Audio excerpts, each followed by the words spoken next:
আল্লাহু তুমি জাল্লে জালালু, শেষ করা তো যায় না গে তোমার গুণগান। আল্লাহু আল্লাহু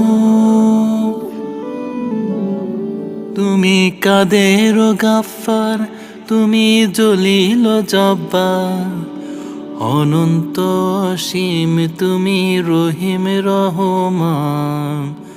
আল্লাহু আল্লাহু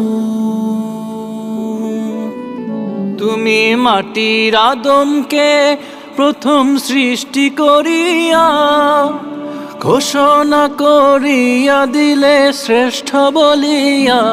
তুমি মাটির আদমকে প্রথম সৃষ্টি করিয়া ঘোষণা করিয়া দিলে শ্রেষ্ঠ বলিয়া। তাই নূরের ফেরেশতা করে আদম